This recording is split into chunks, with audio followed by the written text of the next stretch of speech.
Hi hello ಎಲ್ಲರಿಗೂ ನಮಸ್ಕಾರ. Ma'am story ಚಾನಲ್ಗೆ ಸ್ವಾಗತ. ಇವತ್ತಿನ ವಿಡಿಯೋದಲ್ಲಿ ಈರುಳ್ಳಿ ಬೋಂಡ ಹೇಗೆ ಮಾಡೋದು ಅಂತ ನೋಡ್ಕೊಬರೋಣ ಬನ್ನಿ. ಯಾರೆಲ್ಲ ಇನ್ನೂ ನನ್ನ ಚಾನಲ್ನ ಸಬ್ಸ್ಕ್ರೈಬ್ ಮಾಡ್ಕೊಂಡಿಲ್ಲ ದಯವಿಟ್ಟು ಸಬ್ಸ್ಕ್ರೈಬ್ ಮಾಡ್ಕೊಳ್ಳಿ. ಮೊದಲಿಗೆ ನಾನಿಲ್ಲಿ ಕಡಲೆ ಹಿಟ್ಟನ್ನ ತಗೊಂಡಿದ್ದೀನಿ. 1 ಕಪ್ಪಷ್ಟು ಕಡಲೆ ಹಿಟ್ಟು, 1/2 ಕಪ್ಪಷ್ಟು ಅಕ್ಕಿ ಹಿಟ್ಟನ್ನ ತಗೊಂಡಿದ್ದೀನಿ. ರುಚಿಗೆ ತಕ್ಕಷ್ಟು ಉಪ್ಪು, 1 ಸ್ಪೂನಷ್ಟು ಅಚ್ಚ ಖಾರದ ಪುಡಿ, ಧನಿಯಾ ಪೌಡರ್ 1 ಟೇಬಲ್ ಸ್ಪೂನ್ ಅಷ್ಟು, ಸೋಡಾ ಸ್ವಲ್ಪ. ಇದೆಲ್ಲ ಚೆನ್ನಾಗಿ ಮಿಕ್ಸ್ ಮಾಡ್ಕೊಳ್ಳಿ.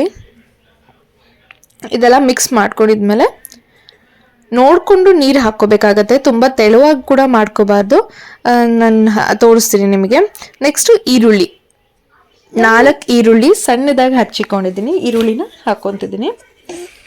ಅದನ್ನು ಕೂಡ ಒಂದು ಫೈನ್ ಮಿಕ್ಸ್ ಮಾಡ್ಕೊಳ್ಳೋಣ.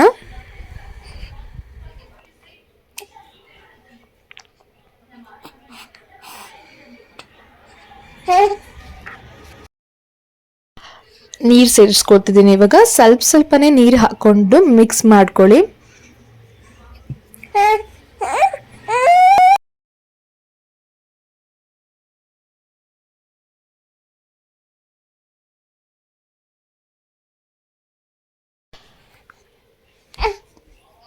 ಒಂದೇ ಸತಿ ವಾಟರ್ನ ಆ್ಯಡ್ ಮಾಡ್ಕೊಳ್ಳೋದಕ್ಕೆ ಹೋಗ್ಬೇಡಿ. ಸ್ವಲ್ಪನೇ ಹಾಕ್ಕೊಂಡು ಆಮೇಲೆ ಮಿಕ್ಸ್ ಮಾಡ್ಕೊಳ್ಳಿ.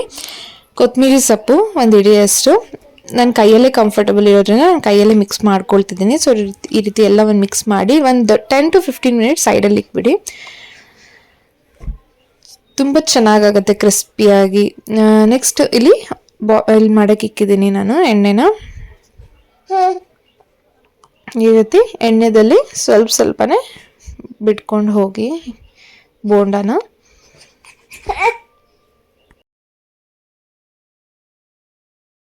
ಈ ರೀತಿ ಎಣ್ಣೆಯಲ್ಲಿ ಬಬಲ್ಸ್ ಬರ್ತಾ ಇರಬೇಕು. ಆಗ ಎಣ್ಣೆ ಕಾದಿದೆ ಅಂತ ಸ್ವಲ್ಪ ಹಾಕಿ ಟೆಸ್ಟ್ ಮಾಡಿ ಆಯಿತಾ. ಒಂದೇ ಸರಿ ಹಾಕಕ್ಕೆ ಹೋಗಬೇಡಿ.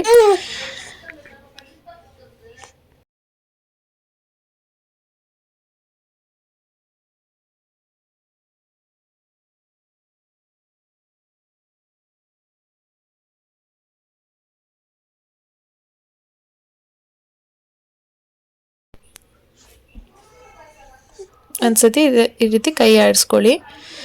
ಸೊ ಟರ್ನ್ ಮಾಡ್ತಾ ಇರಬೇಕು ನೀವು. ಕಲರ್ ಚೇಂಜ್ ಆಗ್ತಿರತ್ತೆ. ಲೈಟ್ ರೆಡ್ಡಿಶ್ ಕಲರ್ ಥರ ಆಗ್ತಿರತ್ತೆ. ಆಗಿದೆ ಅಂತ ಅರ್ಥ. ಟೇಸ್ಟಿ ಆದಂತಹ ಆನಿಯನ್ ಬೋಂಡಾ ರೆಡಿ ಆಗಿದೆ. ಒಂದ್ಸತಿ ಟ್ರೈ ಮಾಡಿ ನೋಡಿ. ಹೇಗಿದೆ ಅಂತ ಕಮೆಂಟ್ ಸೆಕ್ಷನಲ್ಲಿ ತಿಳಿಸಿ. Thank you. Keep watching. Like ಮಾಡಿ, ಶೇರ್ ಮಾಡಿ, ಸಬ್ಸ್ಕ್ರೈಬ್ ಮಾಡ್ಕೊಳ್ಳಿ.